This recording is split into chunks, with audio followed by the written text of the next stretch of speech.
Good morning, Forest Park. Today is August 4th, 2021. I'm Don Jones. I'm the city manager for the city of Forest Park. This is our show, Off the Cuff, where we try and talk about some things that have happened last week or this week in the city and things that are coming up. And we want to talk a little bit today about not only things that are coming up. On August 7th, we're going to have our cycle event, where we're going to have a 5K cycle event. Starts at 10 o'clock.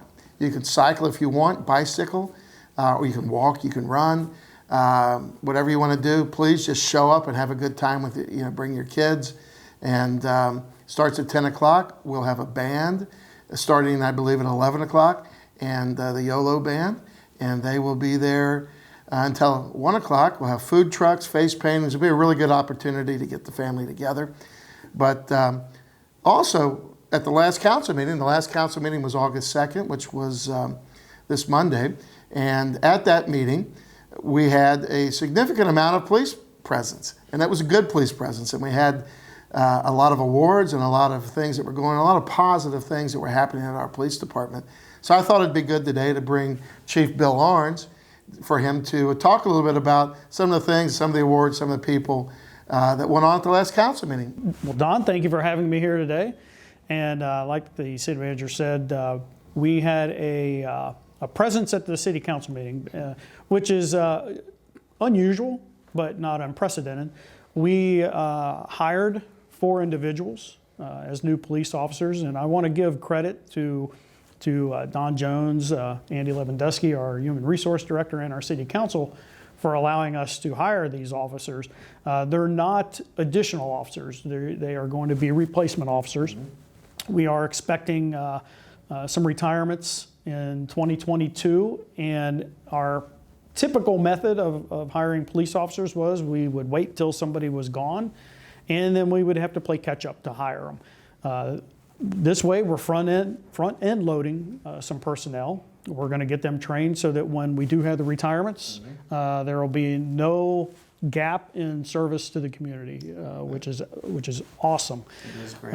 The officers we hired, 3 are in the field training process now. They were already certified state police officers. 1 came from the Hamilton County Sheriff's Office, where she was a corrections officer. 1 came from the Delaware County, Ohio Sheriff's Office, where he was a deputy sheriff. And 1 came to us from the Ross Township Police Department in Butler County, where he was a part-time police officer. So they were able to kind of hit the road running, but we're going to teach them how we do things in Forest Park. The 4th officer, she is not a certified police officer in the state of Ohio, so she is going to be going to the Ohio State Highway Patrol Basic Police Academy in August. So we will not see her again until probably December. And then she'll go through our training process, so we won't see her doing any kind of solo police work until about March. It's important to know that we do have our own field training officers that take care of training our policies, our procedures, and the way we think that we'd like to see policing done in Forest Park. Absolutely, and that's been in place for as long as I've been a police officer here, and it's only improved over time. Yes. So the other neat thing that we did at City Council that you're aware of, we promoted a patrol sergeant. So Officer Corey Hall, he's a 20-year veteran of the police department. He grew up in Forest Park and has been a member of our community for many, many years. He participated in a very competitive and rigorous promotional process.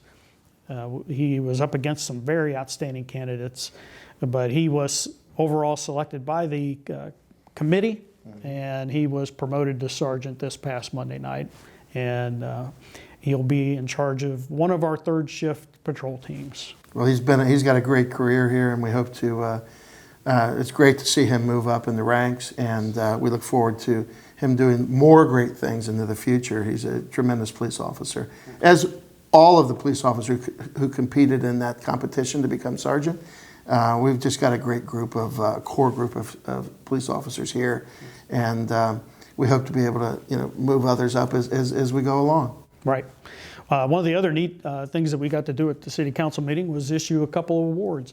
The police department has an annual meeting of the department. We invite our city council members and some of our other administration folks. Unfortunately, for 2020, we had to cancel that because of the coronavirus. But that did not detract from the outstanding work that was done in 2019 that was going to be recognized in 2020. So council graciously allowed me some extra time to bring in these awards and present them to the officers that were very deserving of it. And one of them was Officer Corey Hall, who had just been promoted to sergeant.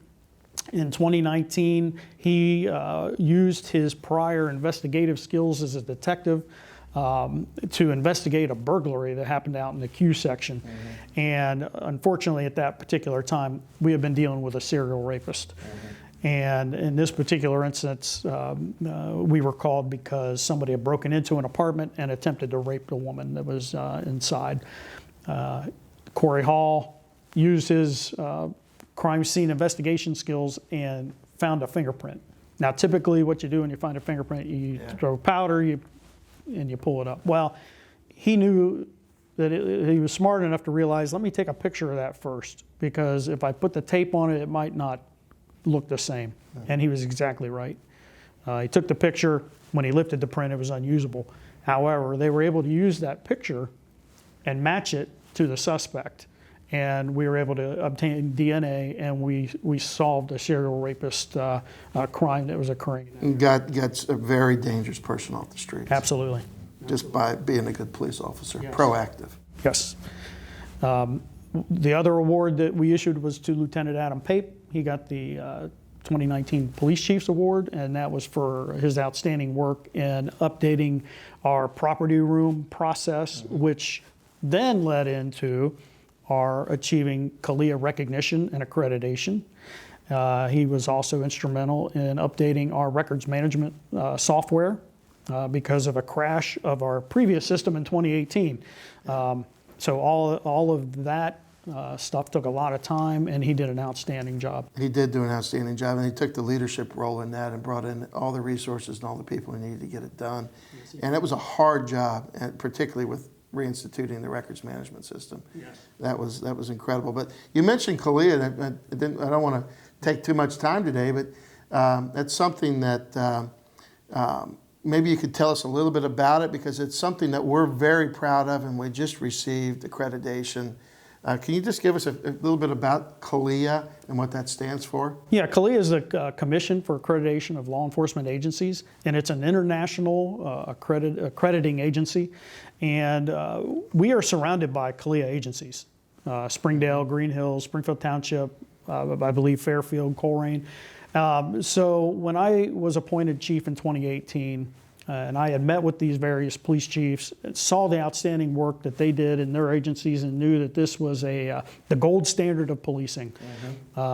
Myself and Lieutenant Jim Ward embarked on this process, and it's a very arduous task to look at all your policies, all your procedures, and make sure that they are in line with what the gold standard is in law enforcement. Best practices. Best practices. So we underwent a web assessment. They looked at our entire department, top to bottom, saw what we were doing right, what we were doing wrong, and then they said, you need to get caught up on these things. So we did.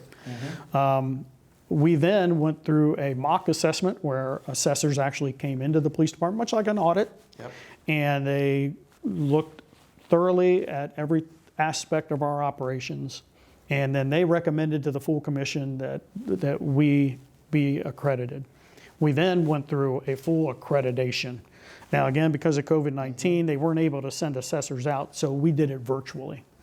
And then this past March, at a virtual conference, which we should have been down in Alabama at, we were awarded our CALIA accreditation. It's quite a, and coming from other agencies, it's really quite a task to get this certification. Yes. And to maintain that certification, because they just don't give it to you and let you go. They come back, they keep assessing you, and it really is best practices in the police department. They look at your training process, they look at your policies, your procedures, and your records management. Yes. And how you do things.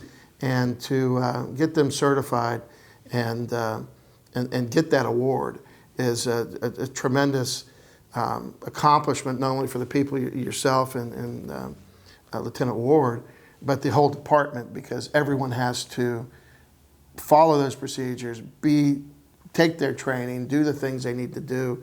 So it really speaks well for our police department, and it speaks well for the future, because we've set ourselves up to continue to be a top-notch, fully accredited, internationally accredited organization that will serve the community well into the future. Yes, and you're absolutely right. This isn't a one and done. This is an ongoing process. They described it as not being a sprint. It's a marathon. So we will actually have another assessment this March, what they call a web assessment, where they're going to come back in and they're going to look at stuff again. Mm-hmm. And it's on a 4-year cycle, so we will have to go through a full accreditation in another 3 years. And then that 4th year, hopefully, and I'm very confident we're going to be accredited again. I'm very confident as well. And again, I want to thank you and your team for taking the time and the effort and the initiative to implement this and to get accredited. It shows out in the community that we're best of class, best standards, best practices, and also for City Council for funding that and setting the tone in the community for demanding it. That they want a top-notch police department. We've always had the best police department, but now we've got the certification that prove it. Yes. So it was a great night, and I would say that the whole thing lasted about an hour or so, but if you really want to take a look at it, it was at the council meeting. We're going to refer you to Waycross Media, who was there filming the council meeting and filmed the event. So we're going to refer you to that telecast, and if you want to see the whole thing, take a look at that council meeting, the first part of it, and I think you'll be very proud of our police department. Now, Don, you had mentioned that this Saturday we're having the community event. Yes. With the bicycle ride. Mm-hmm. I just want to I encourage residents to show up, but I also want to let the residents know that are along Waycross Road, maybe in the end section and Longacre. Please understand that your road might be closed for a few minutes as we allow the bicyclists to come through. Yes. So if you happen to see your road closed for a very short duration, that will be the reason. Yeah, and actually just get in line and follow them back to Get on your bike. To Central Park. Come up there, bring a chair, listen to the music, and bring some kids, let them get their face painted. Yes. And there's all kinds of other community things going on there. The 513 bus be there to talk about services, for people who are impacted by COVID, and to direct people to things and help that they can get. And there'll be, there's, I believe UC Hospital is involved as well. Our We Thrive group, which really does a great job, is kind of managing this. And Council Member Aaron Brown, you can't say enough for him. He organized the entire event, and we want to thank him for taking initiative and organizing it and bringing together all these diverse groups. So that's awesome. Please show up, and we're trying to keep people safe. Yes. We'll have some roads closed, but and just enjoy the event. It's supposed to be great weather, and we look forward to seeing everyone there. Thank you. Thank you.